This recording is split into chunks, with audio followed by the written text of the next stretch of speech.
How do you react to the U.S. tariffs?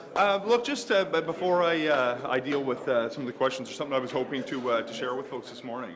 Yesterday, on my way into a cabinet meeting, I made a couple of comments about the UN Declaration on the Rights of Indigenous Persons, and despite innocent intentions, I think my comments actually caused hurt and potentially eroded a very precarious trust that has been built up over many years to respect the rights of Indigenous people in this country.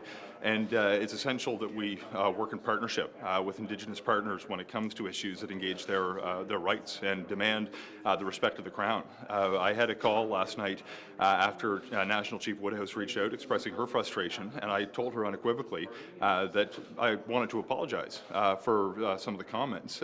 More specifically, what I should have done when faced with the question that I received was rejecting the premise of the question. The UN Declaration, when it comes to free, prior and informed consent, is about establishing a process based on respect and partnership as between the Crown and Indigenous peoples. I think sometimes the conversation falls into a frankly dangerous trope that paints a false picture of Indigenous peoples as being anti-development somehow.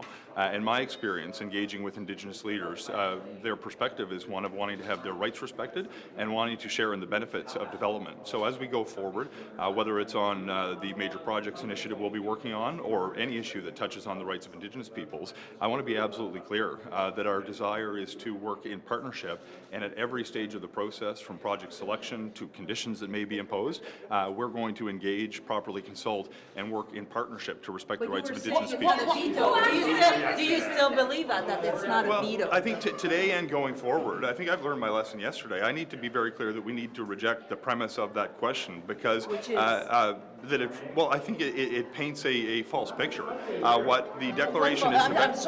I'm not trying to understand what false picture that you're rejecting. Exactly. Well, the question assumes that when we deal with resource development, when we deal with issues that touch on the rights of Indigenous peoples, that we have the government and Indigenous peoples working in opposition to one another.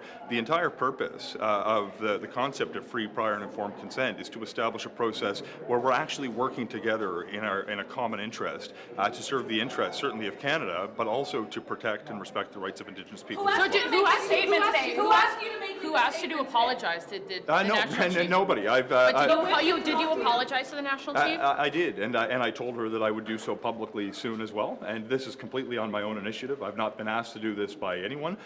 She said that she would appreciate if I would offer some clarity, but this is not coming from anyone within government. This is something I feel compelled to do. I have come into a position that I think is essential in the process of respecting the rights of Indigenous peoples, and I wanted to make sure that not just Chief Woodhouse, but Indigenous leaders, Indigenous people across this country know that my desire and the Government of Canada's desire is to move forward on a relationship.